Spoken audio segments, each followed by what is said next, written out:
चलिए dear all student, यहाँ पे आज ही मैं आप लोगों को कंडेल नहर सत्याग्रह के बारे में बताऊंगा। इसमें जो जो इम्पोर्टेंट पॉइंट है उस सभी इम्पोर्टेंट पॉइंट्स को आपको स्टडी करना है, उन सभी इम्पोर्टेंट पॉइंट्स को आपको लेके चलना है।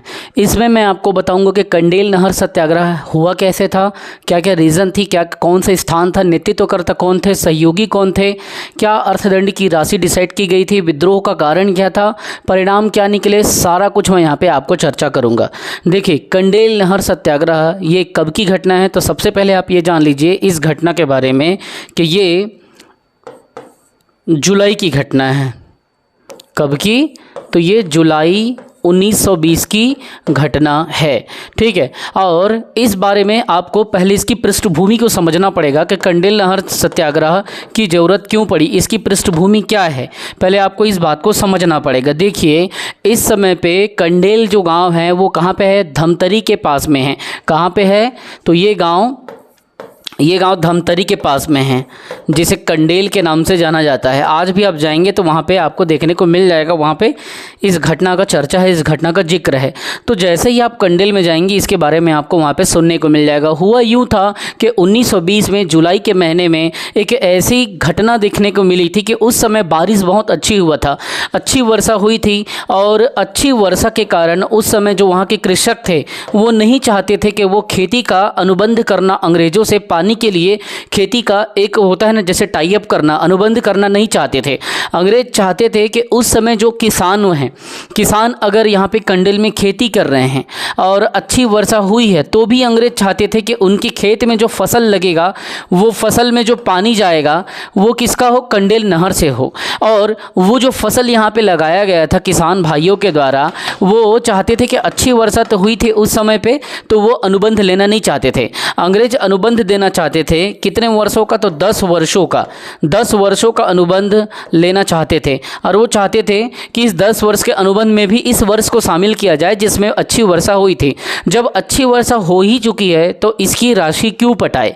पूरे कंडेल गांव के किसान एक हो गए और उस समय की जो राशि थी, जो अर्थदंड की राशि थी, ठीक है, उन्होंने इसमें क्या किया, इनको कहा कि आपने नहर से हमारा पानी लिया है, जबकि ऐसा नहीं था। नहर से पानी वो जानबूझ के अंग्रेज छोड़े थे, जबकि अच्छी वर्षा के कारण, पूरी तरीके से पानी के कारण अच्छी से खेती उनकी हो गई थी। जबकि जनरली देखा ये जाता था कि सामान्य वर्षों पे, बाकी वर्षों पे क्या है, पानी तो वो देते थे, लेकिन पानी क्या है, हर खेत तक नहीं पहुँच पाता था नहर से। हर एक खेत तक पूरी तरीके से अच्छे से उसकी पलाई वलाई नहीं हो पाती थी। जबकि इस समय ऐसा था कि जानबूझ के ये पानी खुद अंग्रेजों ने छोड़ दिया था, और उस समय अच्छी वर्षा हुई थी, तो उस समय खेती भी बहुत अच्छे से, उन्नत फसल उस समय पे किसान भाइयों को मिला था ऊपर वाले की कृपा से। ठीक है, क्योंकि आप लोगों को पता है छत्तीसगढ़ क्या है कि वर्षा प्रधान राज्य है, हम वर्षा पे ही आधारित होते हैं। जनरली हमारे पास में और भी रिसोर्सेस हैं किसके लिए, एग्रीकल्चर के लिए, लेकिन हम किस पे डिपेंड होते हैं? तो अच्छी फसल पे के लिए वर्षा पे आधारित होते हैं। तो अंग्रेजों ने जबरन पानी खोल दिया और इनको कितने का? तो 4050 रुपये का जुर्माना राशि ठोक दिया। कितने का ठोका? तो वो 4050 रुपये का जुर्माना ठोक दिया पूरे कंडेल गांव पे। और उस समय विद्रोह का कारण यही हुआ, जुर्माना को ठोकना और जल चोरी का आरोप लगाना। तो किसान भाइयों ने इसका विद्रोह किया, और किसके नेतृत्व में किया? तो नेतृत्वकर्ता को जरूर याद रखना, CGPSC CGWAPA में कई बार पूछा गया है, पंडित सुंदरलाल शर्मा ने इसका नेतृत्व किया। ठीक है, तो ये बात आप दिमाग में आप बैठा लीजिए कि नेतृत्वकर्ता कौन है? तो पंडित सुंदरलाल शर्मा। ये सुंदरलाल शर्मा जी छत्तीसगढ़ के इस आंदोलन का नेतृत्व करता था। तो इनके नेतृत्व में ही फिर क्या हुआ, इस आंदोलन को मतलब मूर्त रूप प्रदान किया गया। साथ ही साथ में कुछ इम्पॉर्टेंट बात आपको ये भी याद रखना है कि इस आंदोलन का सहयोगी कौन था, किसने सहयोग किया और सुंदरलाल शर्मा का मनोबल मजबूत किया? तो कुछ किसान भाई भी थे और कुछ वहाँ के लोकल नेता थे, वो इसके सहयोगी के रूप में आए, जिसमें बाबू छोटेलाल श्रीवास्तव, नारायण मेघावाले और नथुजी जगताप का नाम लिया जाता है। तो आपको बिल्कुल ये तीनों नाम को याद रखना है। किसका? छोटेलाल श्रीवास्तव, ठीक है, फिर नथुजी, कई जगह जगताप भी लिखा है और कई जगह जगतपा लिखा है, मतलब दोनों इन्हीं का ही नाम है। और नारायण राव मेघावाले, नथुजी के बाद मेघावाले, मेघावाले। तो ये 3 नाम आपको याद रखना है। बाबू छोटेलाल श्रीवास्तव और नथुजी जगतपा या जगताप, इन्हीं को बोलते हैं नारायण राव मेघावाले। तो ये 3 बड़े नेता थे, किसान नेता थे, जिसने किसानों के इस आंदोलन में इसमें किसका, सुंदरलाल शर्मा का सहयोग किया और उसके नेतृत्व कौशल का मनोबल बढ़ा करके क्या हुआ कि 10 वर्षीय जो अनुबंध हो रहा था ग्रामीणों के साथ में, उसके विरोध को इन्होंने बड़ा एक रूप प्रदान किया, जिसमें अर्थदंड की राशि कितनी थी, तो 4050 थी। कारण बता रहा हूँ, नहर के पानी का उपयोग करना एक आरोप लगाया, जबकि नहर का पानी इन लोग खुद छोड़े थे। जबकि मुख्य रीज़न क्या था, तो अच्छी वर्षा हुई थी उस समय पे। क्या हुई थी, तो अच्छी वर्षा हमको प्राप्त हुई थी, जिस कारण से हमने उस समय के कर पटाने का मना कर दिया। हमने कर नहीं पटाया पानी का, जो कि 10 वर्षों का अनुबंध रहना पड़ता था। पहले अगर आपको पानी चाहिए तो पानी के लिए 10 वर्षों का अनुबंध रहना पड़ता था, और पानी ज़्यादा उस समय नहीं बरसती थी। कारण क्या है, जंगलों की कटाई, ये सब शुरू से जो आदिवासियों का अधिकार रहा है उस पर अंग्रेजों ने धीरे धीरे क्या किया, यहाँ से दोहन करना चालू कर दिया, यहाँ के खनिजों का, यहाँ के पूरे रिसोर्सेज का। तो जिस कारण से वर्षा भी प्रभावित होती थी, ऐसा नहीं है कि नहीं होती थी, और पूरी तरीके से एग्रीकल्चर वर्षा पे भी आधारित होती थी, क्योंकि नहर पे या पानी के साधनों पे इनका कब्जा था अंग्रेजों का। ठीक है, इसीलिए हम वर्षा पे आधारित होते थे, और हर एक किसान नहर का कर भी नहीं पे कर पाता था। वहाँ तो 2 वक्त की रोटी ही मुसीबत से लोगों को मिलती थी। तो ऐसा स्थिति था। अब देखिए परिणाम क्या हुआ, अंग्रेज अधिकारी लोग क्या किए, अर्थदंड की राशि को बोले कि 4050 आप नहीं दे सकते, तो आप क्या करो, इन्होंने फिर घोषणा किया। अंग्रेज अधिकारियों ने कहा कि आप एक काम करो, राशि को आप आधा दे दो। कितना दे दो, तो 50% पहले उन्होंने क्या किया, माफ़ किया। फिर भी जब 50% माफ़ किया तो भी ये उस समय भड़क उठी। क्रांतिकारियों लोगों ने कहा, किसान भाइयों ने कहा कि हम इतना भी नहीं पटा पाएंगे, अच्छी वर्षा हुई है, हम क्यों आपको दें। तो अंग्रेज अधिकारियों ने आधा कर पटाने के बाद भी आधा कर पटाने को कहा, जो भी उनको मंजूर नहीं हुआ किसान भाइयों को।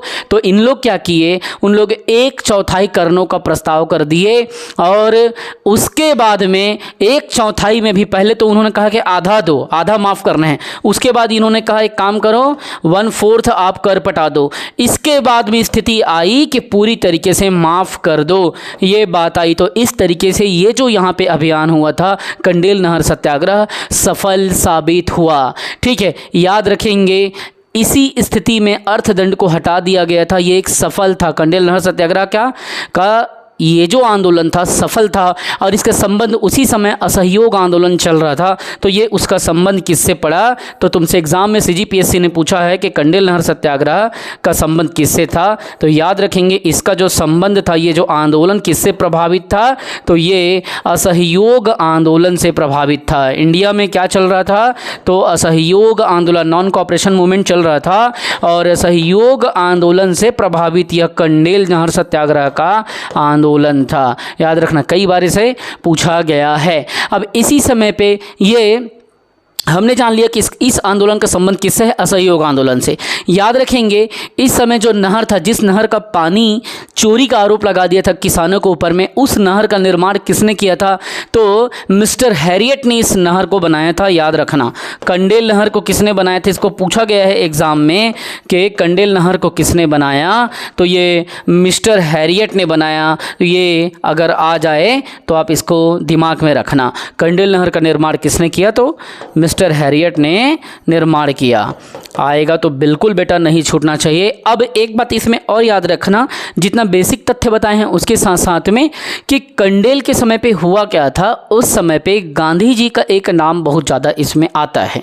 ठीक, तो देखिए 2 दिसंबर 1920 को सुंदरलाल शर्मा जी क्या करते हैं, कलकत्ता चले जाते हैं, और वहाँ से गांधी जी को कंडेल नहर में क्या करते हैं, आंदोलन हेतु वो आमंत्रित करते हैं। ठीक, उस समय क्या चल रहा था, असहयोग आंदोलन का दौर चल रहा था। तो गांधी के पास वो जाने के लिए यहाँ से कब जाते हैं, कब कलकत्ता के लिए निकले, तो 2 दिसंबर 1920 को कलकत्ता के लिए सुंदरलाल शर्मा निकले। तो ये तिथि बिल्कुल बेटा आपके जहन में होना चाहिए, आपके दिमाग में होना चाहिए कि 2 दिसंबर 1920 को सुंदरलाल शर्मा कहाँ गए? तो गांधी को आमंत्रित करने गए। कहाँ गए? गांधी को बोले कि आप कंडेल आइए और आ करके आप इसका नेतृत्व कीजिए, आप आंदोलन को संभालिए और अपना मार्गदर्शन प्रदान कीजिए। ये बात यहाँ पे उठा था। कब की बात थी? 2 दिसंबर की बात थी। फिर इसके बाद में क्या हुआ कि गांधी जी के जब वो पहली बार छत्तीसगढ़ यात्रा पर आए तो उसको लाने का श्रेय किसको जाता है? तो गांधी को यहाँ लाने का श्रेय किसके ऊपर जाता है? तो गांधी को यहाँ लाने का श्रेय जाता है सुंदरलाल शर्मा पर। ठीक है, गांधी को लाने का श्रेय किसको जाता है? तो यही गांधी को लाने वाले थे।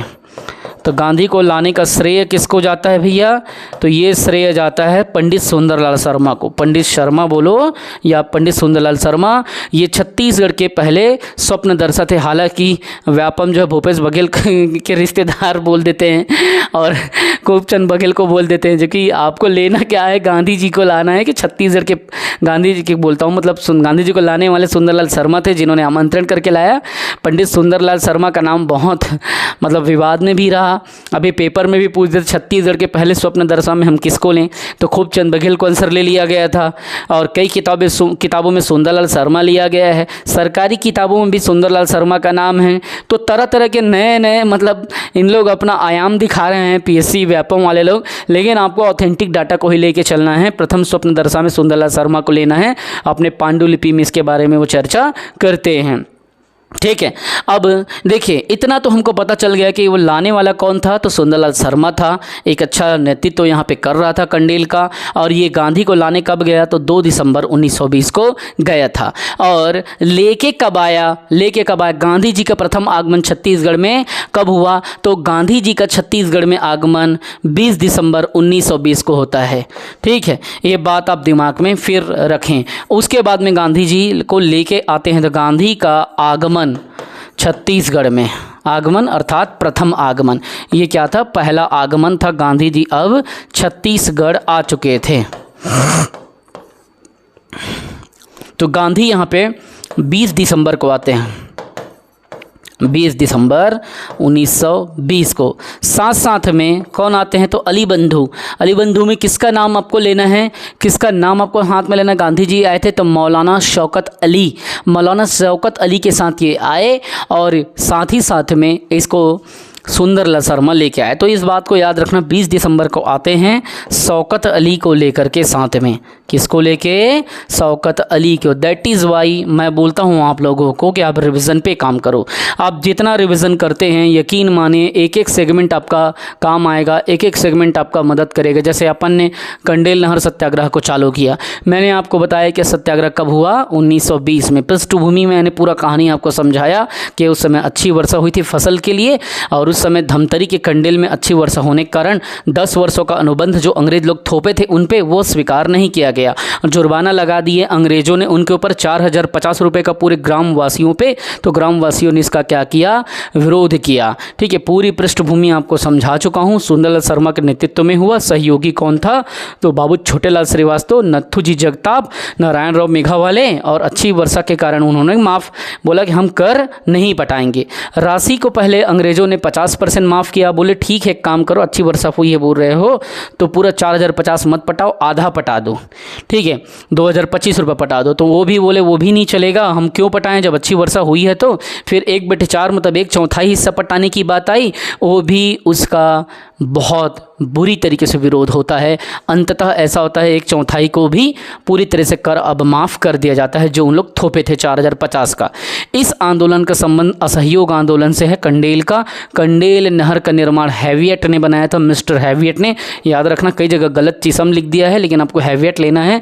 और गांधी जी को बुलाने के लिए सुंदरलाल शर्मा कब निकले थे कलकत्ता के लिए? तो 2 दिसंबर 1920 को गांधी जी को बुलाने शर्मा आमंत्रित करने कलकत्ता गए थे। वो चाहते थे कि इस आंदोलन का नेतृत्व इनके हाथों में सौंपे सुंदरलाल शर्मा जी।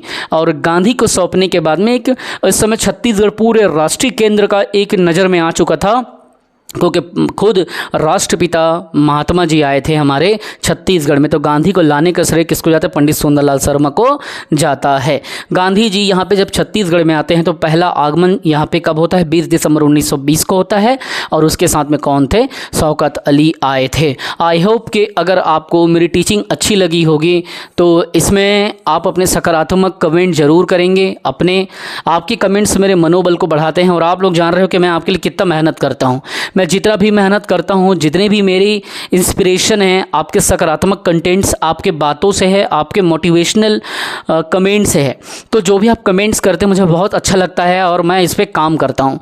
तो आप हमेशा अपना सपोर्ट बनाए रखें, हमेशा आप क्या करें, अपना मार्गदर्शन मुझे देते रहें। और आप लोगों की ही बदौलत से मैं कुछ अच्छा कर पा रहा हूँ, एजुकेशन पे काम कर पा रहा हूँ। और जो भी आपको लगता है कि मैं पढ़ाता अच्छा हूँ, मेरी स्किल अच्छी है पढ़ाने की, मेरे कंटेंट अच्छे हैं, मेरे समझाने की टेक्निक अच्छी है, पूरी एनर्जी लगा देता हूँ मैं 8 घंटे 10 घंटे के सेंट्रल गवर्नमेंट के सर्विस के बाद भी। तो अगर आपको लग रहा है तो इसको लोगों तक इस चीज़ को पहुँचाएँ, शेयर करें, लोगों को बताएं। घर बैठे अगर आप कोई कोर्स लेना चाहते हैं CGPSC की, व्यापम की, हॉस्टल वार्डन की, महिला सुपरवाइज़र की, तो आप हमारे डिस्क्रिप्शन में जाकर के डायरेक्ट कोर्स को परचेस कर सकते हैं और डायरेक्ट वो आपके मोबाइल में एक्सेस होकर चलना चालू हो जाएगा। ठीक, या कोई इन्फॉर्मेशन आप लेना चाहते हैं तो आप हमारी टीम से नीचे मोबाइल नंबर दिया गया है, उसमें जाके आप बात कर लें। जितने भी मेरे एक्सपीरियंसेस हैं अभी तक के, जितने भी मैंने छोटे मोटे एग्ज़ाम्स निकाले हैं, जितने भी मैंने CGPSC मेंस दिए हैं, वो सबके अनुभव को मैं इसमें डाल दिया हूँ और इसी बेसिस पे एक एक क्लासेस को इतनी एनर्जी के साथ देता हूँ। जय हिंद, वंदे मातरम।